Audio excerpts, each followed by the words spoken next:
ನಮಸ್ತೆ ಎಲ್ಲರಿಗೂ ಡಾಕ್ಟರ್ ರಜನಿ ರಸಶಾಲೆಗೆ ಸ್ವಾಗತ. ಈ ದಿನ ನಾನು ನಿಮ್ಮೆಲ್ರಿಗೂ ಒಂದು ಆರೋಗ್ಯಕರ ಹಲಸಿನಕಾಯಿಯ ಹಬೆ ವಡೆ ಯಾವ ಥರ ಮಾಡೋದು ಮತ್ತು ಇದಕ್ಕೆ ಮೇಯ್ನಾಗಿ ಏನೇನು ಇಂಗ್ರೀಡಿಯೆಂಟ್ಸ್ ಎಲ್ಲ ಬೇಕು ಅನ್ನೋದನ್ನು ತಿಳ್ಕೊಳ್ಳೋಣ. ಮೊದಲಿಗೆ ಇದಕ್ಕೆ ಬೇಕಾಗಿರುವಂಥ ಸಾಮಗ್ರಿಗಳು: ಜೀರಿಗೆ, ಅರಿಶಿನ, ಉಪ್ಪು ಕೊಂಡಿರುವಂಥದ್ದು, ಮತ್ತು ಮೇಯ್ನಾಗಿ ಹಲಸಿನ ಬೀಜ. ಅಂದರೆ ನಾವು ಮನೇಲಿ ಈ ಸೀಸನಲ್ಲಿ ಆಲ್ಮೋಸ್ಟ್ ಹಲಸಿನ ಹಣ್ಣು ತೊಗೊಂಡು ಬಂದು ತಿಂತಾನೆ ಇರ್ತೀವಿ. ಇದರಿಂದ ಹಲಸಿನ ಬೀಜನ ನಾವು ಸ್ವಲ್ಪ ಉಳಿಸಿರೋದನ್ನ ಇಟ್ಕೊಂಡು ವಡೆ ಯಾವ ಥರ ಮಾಡೋದು ಅನ್ನೋದನ್ನು ನೋಡೋಣ ಇವಾಗ.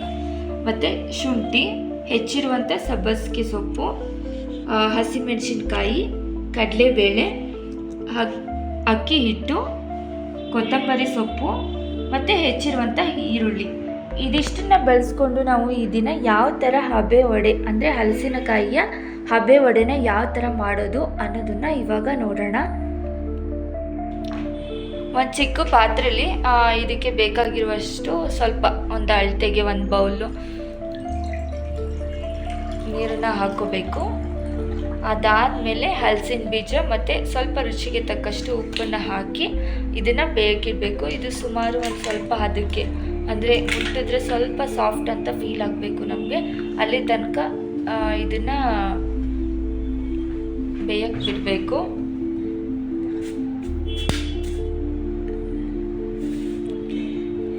ಸ್ವಲ್ಪ ಉಪ್ಪು ಹಾಕಿ ಹಂಗೆ ಬಿಡಬೇಕು. ಅದಾದಮೇಲೆ ಅದು ಬೇಯ್ತಿದೆ, ಬೆಂದು ಸ್ವಲ್ಪ ಸಾಫ್ಟ್ ಆಗಿದೆ ಅಂತ ಅಂದಮೇಲೆ ನಾವು ಇದನ್ನು ತೆಗೆದಿಟ್ಕೊಂಡು ಏನು ಮಾಡೋದು ಅಂತ ನೋಡೋಣ.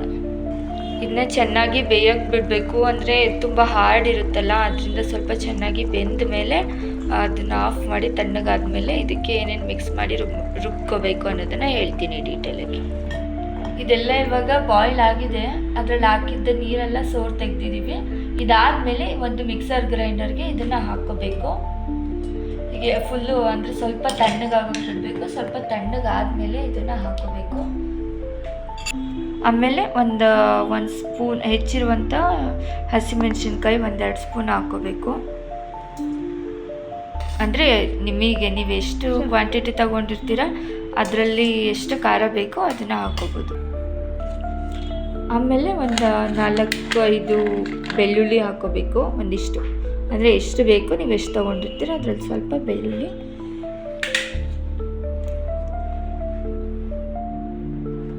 ಸ್ವಲ್ಪನೇ ಶುಂಠಿ ಹಾಕ್ಕೋಬೇಕು. ಸ್ವಲ್ಪ ಶುಂಠಿಯಿಂದನೂ ಕೂಡ ತುಂಬಾ ಆರೋಗ್ಯಕರ ಉಪಯೋಗಗಳು ಇದೆ ಅಂತಲೇ ಹೇಳ್ಬೋದು.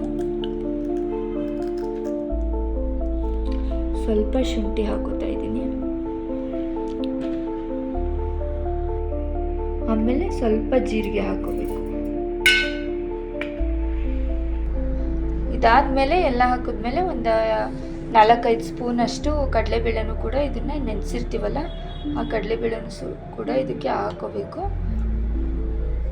ಆಮೇಲೆ ರುಬ್ಬಿದ್ಮೇಲೆ ಈ ಥರ ಆಗಿರುತ್ತೆ ಮಿಶ್ರಣ. ಪೂರ್ತಿ ರುಬ್ಕೋಬಾರ್ದು, ಸ್ವಲ್ಪ ತರಿಯಾಗಿ ಏನು ಮಾಡ್ಕೋಬೇಕು. ಈಗ ರುಬ್ಬಿರುವಂಥ ಮಿಶ್ರಣವನ್ನು ಈ ಒಂದು ಪಾತ್ರೆಗೆ ಹಾಕ್ಕೊಂಡಿದ್ದೀವಿ. ಈಗ ಅಕ್ಕಿ ಹಿಟ್ಟು ತಗೊಂಡಿದ್ದೀವಲ್ಲ ಇದನ್ನು ಸ್ವಲ್ಪನೇ ಹಾಕಿ, ಅಂದರೆ ಇದಕ್ಕೆ ಅದಕ್ಕೆ ತಕ್ಕಂಗೆ ಒಂಚೂರು ಹಾಕಿ ಒಂದು ಅರ್ಧ ಕಪ್ ಆಗುವಷ್ಟು ಮಿಕ್ಸ್ ಮಾಡ್ಕೋಬೇಕು. ಆಮೇಲೆ ಸಬ್ಬಸಿಗೆ ಸೊಪ್ಪು ಇದನ್ನು ಬಿಡಿಸಿ ತೊಳೆದಿಟ್ಕೊಂಡು ಕಟ್ ಮಾಡಿಟ್ಕೊಂಡಿರೋದನ್ನು ಒಂದು ಸ್ವಲ್ಪ ಹಾಕೋಬೇಕು.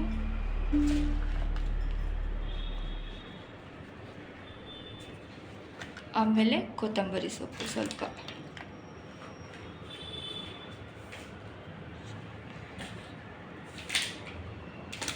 ಆಮೇಲೆ ಹೆಚ್ಚಿಟ್ಕೊಂಡಿರುವಂಥ ಈರುಳ್ಳಿ,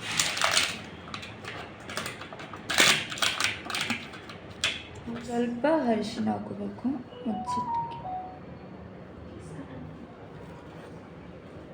ಇದನ್ನು ಚೆನ್ನಾಗಿ ಮಿಕ್ಸ್ ಮಾಡ್ಕೋಬೇಕು. ಅಂದರೆ ಇದು ಹಲಸಿನ ಬೀಜದ ಜೊತೆನೂ ಬೇಯಿಸ್ಬೇಕಿದ್ರೆ ಹಾಕಿರ್ತೀವಿ, ಹಾಗಾಗಿ ಎಷ್ಟು ಬೇಕೋ ಅದನ್ನು ನೋಡಿ ರುಚಿಗೆ ತಕ್ಕಷ್ಟು ಹಾಕೋಬೇಕು. ಆದಮೇಲೆ ನೀಟಾಗಿ ಇದನ್ನು ಮಿಕ್ಸ್ ಮಾಡಿ ಸ್ವಲ್ಪ ಹೊತ್ತು ಒಂದು 5-10 ನಿಮಿಷ ನೆನೆಯಕ್ಕೆ ಬಿಡಬೇಕು. ರೆಡಿ ಮಾಡಿಟ್ಟಿದ್ದೀವಿ. ಇದು ಒಂದು 5-10 ನಿಮಿಷ ಅಥವಾ ಒಂದು 1/4 ಗಂಟೆ ಬಿಟ್ಟು ಒಂದು 15 ಮಿನಿಟ್ಸ್ ಆದಮೇಲೆ ಇದನ್ನು ತೆಗೆದು ನೋಡೋಣ. ಅಲ್ಲಿ ತನಕ ಸ್ವಲ್ಪ ಇದು ಕುಕ್ಕರ್ ಲಿಡ್ನ ಮುಚ್ಚಿಡೋಣ. ಹಾಗಾದರೆ ಇದು ಸ್ಟೀಮಲ್ಲಿ ಚೆನ್ನಾಗಿ ಅಂದರೆ ಹಬೆನಲ್ಲಿ ಚೆನ್ನಾಗಿ ಬೇಯುತ್ತೆ. ಈಗ ಇದು ಹಬೆನಲ್ಲಿ ಬೆಂದು ತುಂಬಾ ಚೆನ್ನಾಗಿ ರೆಡಿಯಾಗಿದೆ. ನೋಡೋದಕ್ಕೂ ಕೂಡ ತುಂಬಾ ಚೆನ್ನಾಗಿ ಕಾಣಿಸ್ತಿದೆ, ಸಾಫ್ಟ್ ಆಗಿದೆ. ಇದನ್ನು ನೀವು ಯಾವುದಾದ್ರೂ ಚಟ್ನಿ ಜೊತೆ ತಿನ್ಬೋದು. ಇದರಿಂದ ತುಂಬಾ ಆರೋಗ್ಯಕರ ಉಪಯೋಗಗಳು ಇದೆ. ಮತ್ತು ಏನೇನೆಲ್ಲ ಆರೋಗ್ಯಕರ ಉಪಯೋಗಗಳಿದೆ, ಆರೋಗ್ಯಕ್ಕೆ ಸಂಬಂಧಪಟ್ಟಂತೆ ಅನ್ನೋದನ್ನು ಡಿಸ್ಕ್ರಿಪ್ಷನಲ್ಲಿ ಹಾಕಿರ್ತೀನಿ ಕೆಳಗಡೆ. ನೀವು ಅದನ್ನು ಓದ್ಕೊಂಡು ಇದನ್ನು ಮಾಡಿ ಟ್ರೈ ಮಾಡಿ ನೀವು ಕೂಡ ಮನೆಯಲ್ಲಿ. ಕಮೆಂಟ್ ಬಾಕ್ಸಲ್ಲಿ ಕಮೆಂಟ್ ಮಾಡಿ. Thank you for watching.